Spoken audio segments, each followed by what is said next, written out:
UK के prime minister Boris Johnson, जिन्हें लोग बोजो भी कहते हैं, उन्होंने हाल ही में अपने पद से इस्तीफा दे दिया। अब वो यूके के प्रधानमंत्री नहीं रहे।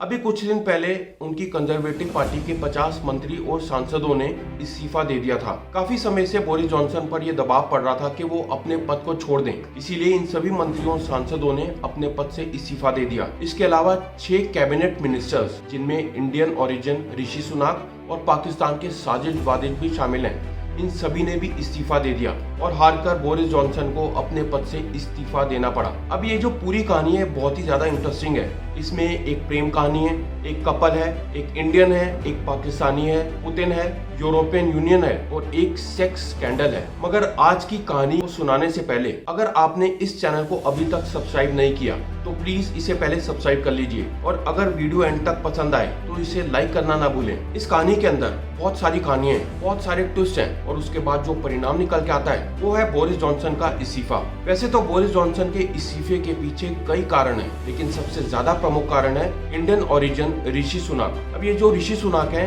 ये इंडियन कंपनी इन्फोसिस के चेयरमैन नारायण मूर्ति के दामाद हैं। नारायण मूर्ति की बेटी है अक्षता मूर्ति, उनके पति हैं ऋषि सुनाक। जिस समय रशिया और यूक्रेन के बीच में लड़ाई चल रही थी तो उस समय ब्रिटेन, अमेरिका और कई यूरोपियन देशों ने रशिया पर कई तरह के सैंक्शन लगा दिए थे और रशिया से ऑयल इंपोर्ट करना बंद कर दिया था। उस समय रशिया में इन्फोसिस का जो ऑफिस था उसे लीड कर रही थी अक्षता मूर्ति। अब कई लोगों ने ब्रिटेन में ऋषि सुनाक पर यह आरोप लगाया कि एक तरफ तो हमारे देश में आप कई तरह के टैक्सेस लगा रहे हैं, आपने ऑयल इंपोर्ट करना बंद कर दिए, और दूसरी तरफ आपकी पत्नी है जो रशिया में इन्फोसिस के ऑफिस का जो काम धाम है उसे जारी करके पैसा कमा रही है और टैक्स को इंडिया में वापस भेज रही है, क्योंकि अक्षता मूर्ति इंडियन ओरिजिन की है। अब ऋषि सुनाक ने ये बात घर जाकर अपनी बीवी को बताई तो उनकी बीवी मतलब अक्षता मूर्ति का ये कहना था कि इसमें क्या प्रॉब्लम है, पैसा बहुत है, हम यूके में भी टैक्स जमा करा सकते हैं। खैर किसी भी तरह ये मामला रफा दफा हो गया और ऋषि सुनाक चुपचाप बैठ गए। मगर ऋषि सुनाक के मन के अंदर एक टीस थी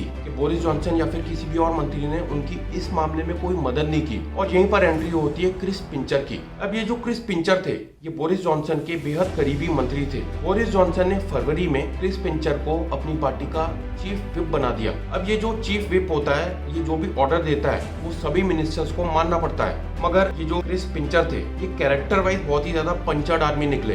इनके खिलाफ कई केसेस मोलेस्टेशन के सामने आए। पता चला कि 2019 में ये एक रेस्टोरेंट में गए थे, इन्होंने बहुत शराब पी रखी थी और उसके बाद इन्होंने 2 लड़कों को पकड़कर इनके साथ मोलेस्टेशन किया और उसके बाद तो फिर बहुत सारे और केसेस मोलेस्टेशन के इनके अगेंस्ट सामने आए। और इसके बाद कंजर्वेटिव पार्टी के बहुत से मंत्री बोरिस जॉनसन पर दबाव डालने लगे कि अगर उन्हें क्रिस पिंचर के बारे में पहले से पता था तो किस तरह से उन्होंने क्रिस पिंचर को अपनी पार्टी का चीफ विप बना दिया। बस फिर क्या था, बोरिस जॉनसन पर दबाव था, उन्होंने क्रिस पिंचर को पंचर कर दिया। क्रिस पिंचर को अपनी पोस्ट से रिजाइन देना पड़ा। बस इसके बाद फिर ऋषि सुनाक ने भी रिजाइन कर दिया। ऋषि सुनाक कंजर्वेटिव पार्टी के सबसे पहले कम उम्र के फाइनेंस मिनिस्टर थे और अब तो अटकलें लगाई जा रही हैं कि शायद ऋषि सुनाक ही आगे जाकर ब्रिटेन के प्राइम मिनिस्टर भी हो सकते हैं। ऋषि सुनाक के बाद पाकिस्तान ओरिजिन के साजिद वाजिद, जो ब्रिटेन के हेल्थ मिनिस्टर भी थे, उन्होंने भी अपने पद से इस्तीफा दिया। इसके अलावा 4 और कैबिनेट मिनिस्टर्स ने अपने पद से इस्तीफा दिया। इसके अलावा और भी कई कारण थे जिसकी वजह से बोरिस जॉनसन को अपना पद छोड़ना पड़ा। बोरिस जॉनसन कोई ज्यादा मैच्योर पॉलिटिशियन नहीं थे।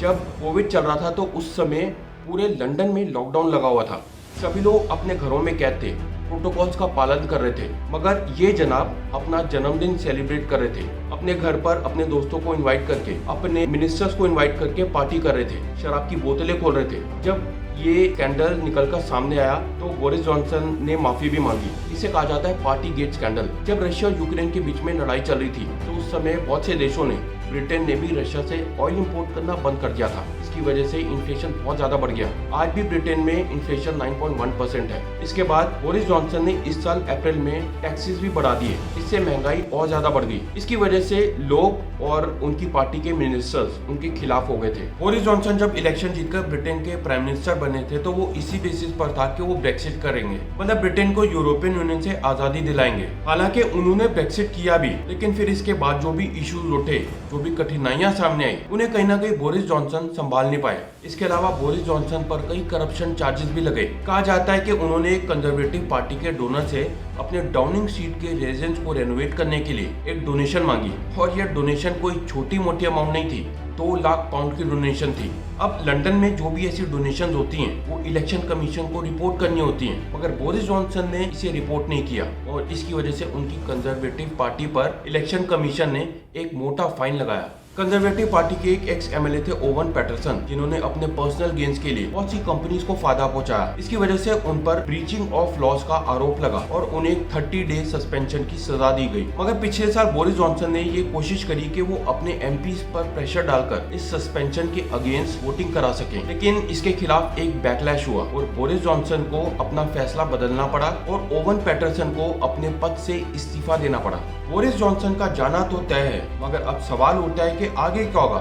आगे ये होगा कि पार्टी के सांसद और सदस्य अपने नए नेता को चुनने के लिए एक कंपटीशन ऑर्गेनाइज करेंगे। पार्टी का नया नेता ही देश का अगला प्रधानमंत्री होगा। ब्रिटेन में ऐसा पहली बार नहीं हो रहा, इससे पहले भी 2019 में ऐसा हो चुका है जब थेरेसा मे को अपनी कुर्सी छोड़नी पड़ी थी। इस पूरे प्रोसेस में अक्टूबर तक का समय लग जाएगा। अब देखना यह है कि क्या खराब गवर्नेंस की वजह से ब्रिटेन में कोई बड़ी दिक्कत तो नहीं आएगी।